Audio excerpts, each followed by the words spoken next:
সবার আগে আমি ট্রাক প্রতীক নেওয়ার কারণ হচ্ছে আমার মনে হয়েছে এবং আমার বাবা মা আমাকে সাজেস্ট করেছে, আমার হাজবেন্ড আমাকে বলেছে ট্রাক প্রতীকটা চুজ করার জন্য, কারণ গ্রাম বাংলায় এবং আমি জায়গায় জায়গায় মানে যখন আমি জিজ্ঞেস করেছি আচ্ছা কি প্রতীক নিলে ভালো হয়, আমার এলাকার মানুষ আমাকে সাজেস্ট করেছে যে ট্রাক প্রতীক নিলে আমরা চিনতে পারবো, আমাদের যারা মানে একদম নানি দাদিরা আছেন তারা ট্রাকটা দেখলে চিনতে পারবেন। এবং আমি জানি এই আসনে আজকের পর থেকে এই আসনে সবাই মোটামুটি যারা আমার এগেইনস্টে আছেন সবাই আমাকে পচানোর চেষ্টা করবেন যে ট্রাক খাদে পড়ে যাবে, চাকা পাঞ্চার হয়ে যাবে। সো এরকম যখন আমাকে পচানোর চেষ্টা করা হবে তখন আসলে তারা উল্টো আমার প্রচারণা বেশি বেশি করবে, মানুষের মাথায় ঢুকিয়ে দিবে যে ট্রাকটা আমার প্রতীক। সো আমার কাছে মনে হচ্ছে ট্রাকটা আসলে আমার জন্য বেস্ট। জন্য আমি 100% আশাবাদী, কারণ আমার এলাকার মানুষ আসলে একদম মানে কি বলে এইরকম করে বসে আছে যে ভোট দেওয়ার জন্য, তারা কখন ভোট দিবে এবং তারা সেবক আনবে। এখানে মানে কি বলে পরিবর্তন তারা চায় না যে তাদেরকে আসলে ধমকি দেওয়া হোক, তারা কাউকে ভয় পেয়ে এলাকায় বসবাস করবে, এটা আসলে তারা চায় না। তারা চায় বঙ্গবন্ধুর মতন একজন বন্ধু সুলভ নেতা যে কিনা তার পাশে বসে ভাত খাওয়ার মতন মানে সে সুযোগ পাবে, তার পাশে ভাত খাওয়ার মতন তাকে ধরার সুযোগ পাবে, তার কাছে কোনো বিপদ হলে তার কাছে যাওয়ার সুযোগ পাবে। কিন্তু আমাদের এখন যারা নেতারা আছেন তাদের মানে এনারা তো অনেক বড় লোক আছেন, অনেকে অনেক মানে প্রভাবশালী, তাদের ড্রয়িং রুম পর্যন্ত যাওয়ার সুযোগ আসলে আমার গ্রামবাসী পায় না। তো আমি তাদের কাছাকাছি থাকবো, তারা এটা জানে এবং তার জন্যই তারা আসলে আমাকে ভোট দেবে ইনশাআল্লাহ এবং আমি জয়ী হব। কারণ জনগণের থেকে প্রভাবশালী আসলেই কোনো নেতা হতে পারে না আমার কাছে মনে হয়।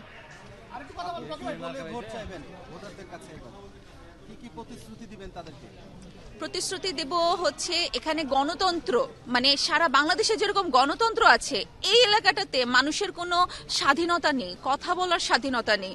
তারা যে তাদের রাস্তায় যে মানে তাদের এলাকায় যে একটা রাস্তা নেই সেই কথাটা যে সে দাঁড়িয়ে বলবে যে আমার এলাকাটা একটু রাস্তা করে দেন, সেটা বললে তাকে মানে অপমানিত হতে হয়, মানুষের কাছে ধমক খেতে হয়। তো তারা আসলে মানে আমার মনে হয় যে তারা এরকমটা চায় না।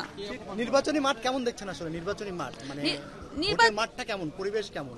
পরিবেশ তো আজকে থেকে বোঝা যাবে, আজকে থেকে প্রচারণা শুরু হবে। আমরা যখন প্রচার করতে যাব, প্রচারণা চালাবো, তখন দেখবো কত রকমের বাধা আসে, কত কিছু আসে, তখন আসলে বুঝতে পারবো যে আপনার অঞ্চলটা খুবই কৃষিভিত্তিক এবং বাধা কেন আসবে? বাধা তো আসবেই। কেউ কি চাইবে যে মানে আসন ছেড়ে দেই বা অন্য কেউ চলে আসুক? এটা তো কেউ আসলে চাইবে না।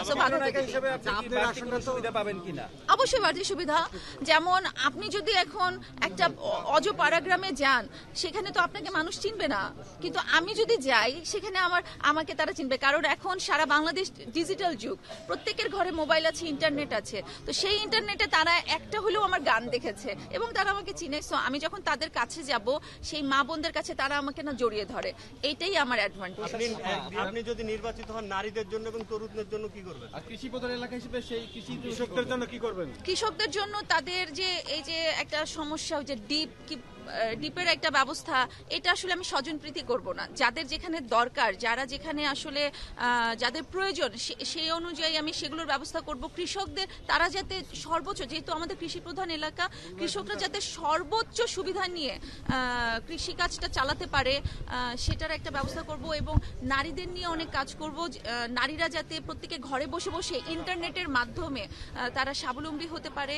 এবং তরুণরা যারা মানে আমি টার্গেট করব যে ওরা যাতে মানে শুধুমাত্র চাকরির পিছনে না ছোটে, জজ ব্যারিস্টার যাতে শুধু না হতে চায়, তারা যাতে একজন উদ্যোক্তা হয়, সেটা নিয়ে আসলে কাজ করব। ওই যে বললাম যে তাদেরকে উদ্যোক্তা করার চেষ্টা করব, যাতে তারা অন্য দিক থেকে মানে শুধুমাত্র চাকরি বাকরি এবং ওই মানে মাদকের দিকে না যেয়ে তারা যাতে খেলাধুলার প্রতি মনোযোগী হয়। এখান থেকে একজন সাকিব আল হাসান উঠে আসবে, একজন মানে এক একটা মানে উদ্যোক্তা হবে। এখানে দেখেন সারা বাংলাদেশে আয়মান সাদিক 10 মিনিট স্কুল করেছেন, সে কত মানে সাফল্য পেয়েছেন। তো এরকম প্রত্যেকটা ঘরে ঘরে এরকম যদি আমরা মানে তরুণদেরকে উদ্যোক্তা করতে পারি, তাহলে আমার মনে হয় যে রাজশাহী আর আরেকটা বিষয় আমি যেটা বলবো যে রাজশাহী আসলে যেরকম সবাই তাকিয়ে থাকে সারা রাজশাহীর সৌন্দর্য দেখে, আমাদের লিটন স্যার খায়রুজ্জামান লিটন স্যারকে যেরকম মানে তিনি যেমন একটা আইডল, মানে সুন্দর শহরের কি বলে এটাকে কারিগর, রূপকার। তো আমি আসলে তাকে ফলো করব যে রাজশাহী একটাকে তার কিছুটা আমি যাতে তার ফ্লেভার আমি রাশিয়া একে আনতে পারি, এটা একটা। আরেকটা হচ্ছে যে আমরা জানি যে পবাতে যিনি নমিনেশন পেয়েছেন আসাদ ভাই, সেই আসাদ ভাই উনি যে কি পরিমাণে মানুষের সাথে মিশুক, মানবিক, আমি এই সমস্ত নেতার কাছ থেকে আসলে কিছুটা ধার নিব শেখার জন্য। কাদের ভাইয়ের কাছ থেকে আসলে কি ধরনের অনুপ্রেরণা? উনি প্রেরণা দিয়েছেন যে এখানে 100% সুষ্ঠু নির্বাচন হবে, এটার কোনো দ্বিমত নেই, এবং এখানে কোনো নাশকতা হলে যদি দলীয় কেউ নাশকতা করে সেক্ষেত্রে তারা অ্যাকশন নেবে। নাশকতার আশঙ্কা আছে কিনা বা না, হুমকি কি আছে কিনা? একদমই নেই। একদম উপর থেকে মাননীয় প্রধানমন্ত্রী নির্দেশ দিয়ে দিয়েছেন যে যার মতো নির্বাচন করবে স্বতঃস্ফূর্তভাবে। এখানে কেউ যদি বাধা প্রদান করে তাহলে এটা তারা কঠোরভাবে দেখবে। আপনি তো বিনোদন জগতের সঙ্গে প্ল্যান আছে, অনেক প্ল্যান আছে আমার। মানে এখানে যেহেতু আমি একজন সাংস্কৃতিক কর্মী, আমি এখানে মানে আমি নির্বাচিত যদি হই ইনশাল্লাহ, তাহলে এই এলাকায় আসলে কি কি মানে কি করব, মানে এই যে মাদকাসক্ত যারা হয়ে যাচ্ছেন যেসব তরুণরা, তাদেরকে কিভাবে মোটিভেট করব সেটা আপনারা শুধু দেখবেন ইনশাল্লাহ। একটা ছবি